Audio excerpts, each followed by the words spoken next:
everyone, my name is Chris and welcome to lesson 2 of how to make iPhone apps with no programming experience. In today's lesson, we're going to dabble in some Swift code and just get our feet wet. What's important in this lesson is I actually want you to try and do it yourself.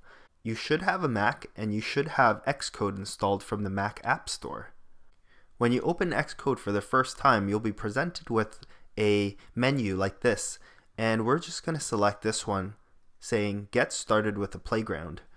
If you don't have this welcome menu, you can easily open a new playground by going to File, New, and select Playground from up here.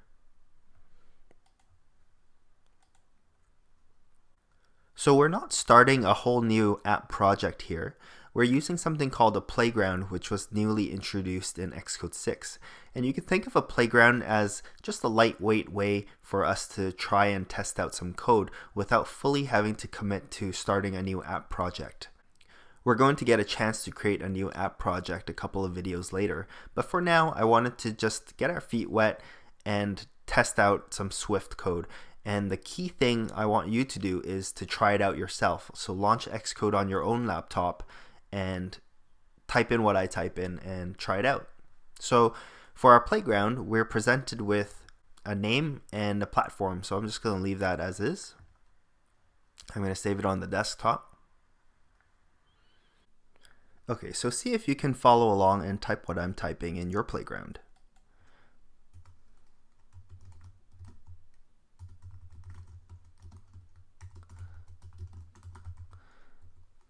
So I'm just going to put a string into this variable message, and a string is just a piece of text. Think of it like that, and it's surrounded by these quotes. And this equal sign is me putting this piece of text into a variable called message. So this total line of code is me declaring a new variable called message and putting this piece of text into the variable. So on the right hand side of this playground, you can see the result of what you just typed. And now if I want to print, let's say if I go like that, it will output hello world because that's what I put in it up there. So let's look at some other examples.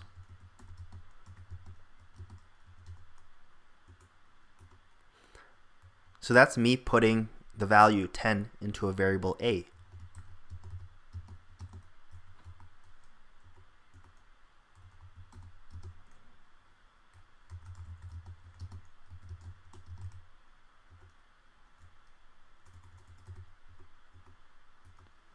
So you can see here that on the right hand side it kind of gives you a preview of what's happening as you're writing these lines of code.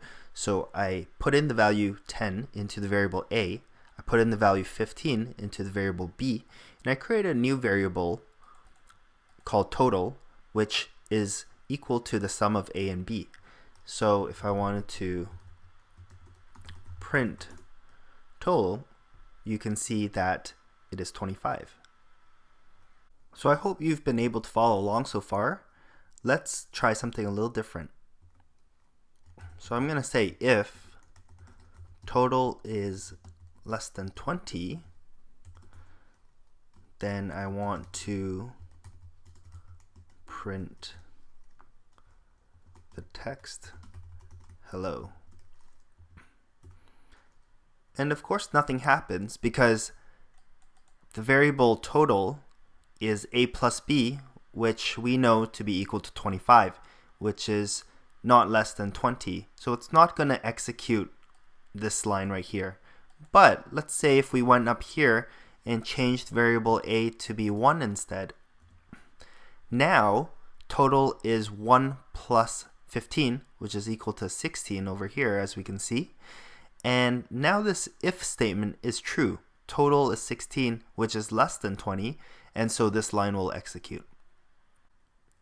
So an if statement just gives us the power to perform some logic, and we'll go over that in a future lesson. For now, don't worry about trying to memorize the syntax or the structure of what we've written so far. We're going to go through in detail in the future all of these different Swift mechanics. But for right now, all I want you to do is to try it out on your own computer. Open up Xcode, open a new playground, and type this in and try it out. And the reason I'm making you do this is because I found that the most intimidating thing for students when they're learning iOS development is the programming language aspect of it. And I hope that by following along and typing out these statements, you'll find that it's actually very logical and easy to follow, pretty straightforward, and nothing to be fearful about. So that's all I really wanted you to do. In the next lesson, we're going to create a new app project in Xcode, and we're going to walk through the different areas of Xcode so that you can get familiar with it.